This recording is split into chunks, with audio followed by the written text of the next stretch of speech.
มาสงค่าวันเมื่อไหร่เป็นวันที่9 เดือนที่7 ปี2524ค่านั่งแสงก่อที่เอาลิกอันค่านั่งแสงก่อเก็บหอมตอมแต้มไว้มีโหคอจือว่าหอเจ้าฟ้าเมืองปอนในเสมาลูอ่านปันคาออหอเจ้าฟ้าเมืองปอนเวงเมืองปอนมีอยู่ที่เนยจึงใต้เจตอนลอยแหลมเมืองใต้ปอดจานสันลอยโหดยาวเขียวกิ้วงิ้วเป้งเป้งป่างป่างสร้างต่อน้ำลีกินลินลีอยู่กาดโกนคอนปอยโกนกึนวัดยองเฮิงกอลิกไล่แลเฟงแงเขิงค่ำพิงทุ่งหางลีหมากเต้าเข้าน้ำเหลืองมากเต็มเต็มทนทนอยู่โมนเชื่อสากัดเย็นเจอปีคำวันไหนเตคายาวเมืองปอนมีหอเจ้าฟ้าอุบเปิ่งพองงำมาปาน10 ปานปานโดนลื่นตีไรนางหังนางหอเจ้าขุนทีอีกป้าเจ้าจำทุนเป็นโดนลื่นสุดปื้นแก็บเจ้าจำทุนเจ้าฟ้าเมืองปอนเป็นลูกใจเจ้าขุนทีและเจ้านั่งจิงอู้ปีเกิดวันที่31 เดือนที่5 ปี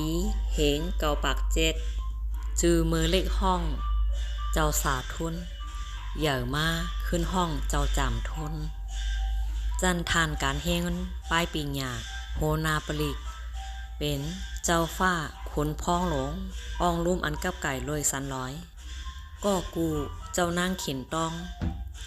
ลูกล่างมี4ก็เจ้ายิง2เจ้าใจ2เจ้าใจเจ้าเสือห่มเจ้าก่ายฟ้าเจ้ายิงเจ้าสุนันดาเจ้ามีนกีมีเจ้าลูกสีก้อเซเจ้าจามทุนเป็นผู้ดีกึกปืน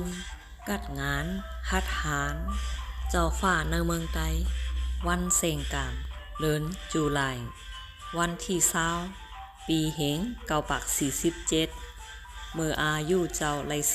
40นั่นค่ะอ้อหอหลงเจ้าฟ้าเมืองปอนอายุยาวยืนเก่าแก่หมองหนายาวแลโกนมือเมืองปอนจังเดออนกันโฮมแห้งโฮมเจอเฮ็ดสร้างคืงห่างโม่นแม่กุมลุมลาหอเจ้าฟ้าเฮอขึ้นเหมิดเย่าตูกว่าลีงามปานเจ้าฟ้าห้านต่อถึงยามมือเหลียวหน้าหอเจ้าฟ้าก็ยังตึกกึกปืนเวียงเมืองก่อนว่าอยู่คาออ